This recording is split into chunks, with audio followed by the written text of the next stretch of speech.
Kariyilakulangara police station Kayamkulam കോടതിയുടെ അധികാരാതിർത്തിയിൽ ഉൾപ്പെടുത്തണമെന്ന് Kayamkulam bar association.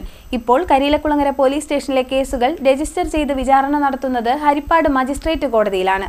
Kariyilakulangara police സ്റ്റേഷനിലെ കേസുകൾ കായംകുളം കോടതിക്ക് കീഴിലാക്കുന്നതിന് സർക്കാർ നടപടിയുണ്ടാകുന്നതിന് ജനപ്രതിനിധിയുടെയും പൗരസമൂഹത്തിന്റെയും ഇടപെടൽ ഉണ്ടാകണമെന്ന് ബാർ അസോസിയേഷൻ ആവശ്യപ്പെട്ടു.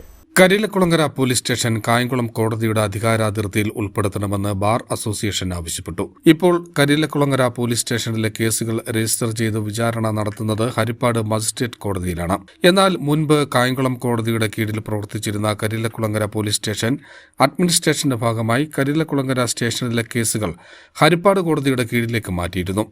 അന്ന് കായംകുളം കോടതിയിൽ അടിസ്ഥാന സൗകര്യങ്ങളുടെ അഭാവമായിരുന്നു കാരണമായി പറഞ്ഞിരുന്നത്. കൂടാതെ കായംകുളം കോടതിയുടെ പരിധിയിൽപ്പെട്ടിരുന്ന കനകക്കുന്ന് പോലീസ് സ്റ്റേഷനും ഹരിപ്പാട് കോടതിയുടെ കീഴിലേക്ക് മാറ്റിയിരുന്നു. കരിയിലക്കുളങ്ങര പോലീസ് സ്റ്റേഷൻ അന്ന് പ്രവർത്തിച്ചിരുന്ന മാളിയേക്കൽ ജംഗ്ഷനിൽ നിന്നും നങ്ങ്യാർകുളങ്ങരയിലേക്ക് മാറ്റുകയും ചെയ്തു. ഇപ്പോൾ കരിയിലക്കുളങ്ങര സ്പിന്നിംഗ് മിൽ കോമ്പൗണ്ടിൽ പോലീസ് സ്റ്റേഷൻ സ്ഥാപിക്കുന്നതിന് വേണ്ടി തറക്കല്ലിടുകയും ചെയ്തു. ഈ സാഹചര്യത്തിൽ കരിയിലക്കുളങ്ങര പോലീസ് സ്റ്റേഷൻ കരിയിലക്കുളങ്ങര ജംഗ്ഷനിൽ സ്ഥാപിക്കുന്നതോടെ 13 കിലോമീറ്റർ അകലെയുള്ള ഹരിപ്പാട് കോടതിയുടെ അധികാരാതിർത്തിയിൽ നിന്നും തൊട്ടടുത്തുള്ള കായംകുളം മജിസ്ട്രേറ്റ് കോടതിയുടെ അധീനതയിലേക്ക് മാറ്റണമെന്ന് ബാർ അസോസിയേഷൻ ഹാളിൽ കൂടിയ ബാർ അസോസിയേഷൻ എക്സിക്യൂട്ടീവ് കമ്മിറ്റി സർക്കാരിനോട് ആവശ്യപ്പെട്ടു.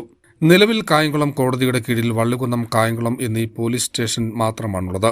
എന്നാൽ ഹരിപ്പാട് കോടതിയുടെ കീഴിൽ നിലവിൽ ഹരിപ്പാട്, വിയ്യപുരം, തൃക്കുന്നപ്പുഴ, കനകക്കുന്ന്, കരിയിലക്കുളങ്ങര എന്നീ സ്റ്റേഷനുകളിലെ കേസുകൾ രജിസ്റ്റർ ചെയ്ത് വിചാരണ നടക്കുന്നു. കായംകുളം കോടതി സമുച്ചയത്തിൽ അടിസ്ഥാന സൗകര്യങ്ങളുടെ ലഭ്യതയിൽ മികച്ചു നിൽക്കുകയും ജുഡീഷ്യൽ ഓഫീസർമാർക്കും അഭിഭാഷകർക്കും പൊതുജനങ്ങൾക്കും വാഹനങ്ങൾ പാർക്ക് ചെയ്യുന്നതിനും മറ്റ് സൗകര്യം ലഭിക്കുന്നുമുണ്ട്. ട്രാൻസ്പോർട്ട് സ്റ്റാൻഡിനും പ്രൈവറ്റ് ബസ് സ്റ്റാൻഡിനും സമീപത്ത് നഗരനടുവിൽ സ്ഥിതി ചെയ്യുന്ന കോർട്ട് കോംപ്ലക്സിൽ എല്ലാ സൗകര്യങ്ങളും ലഭ്യമാണ്. പുതിയ കോടതികൾ സ്ഥാപിച്ചും കരിയിലക്കുളങ്ങര പോലീസ് സ്റ്റേഷനിലെ കേസുകൾ കായംകുളം കോടതിക്ക് കീഴിലാക്കുന്നതിന് സർക്കാർ നടപടിയുണ്ടാകുന്നതിന് ജനപ്രതിനിധിയുടെയും പൗരസമൂഹത്തിന്റെയും ഇടപെടൽ ഉണ്ടാവണമെന്ന് ബാർ അസോസിയേഷൻ ആവശ്യപ്പെട്ടു. C D net news, Kayamkulam.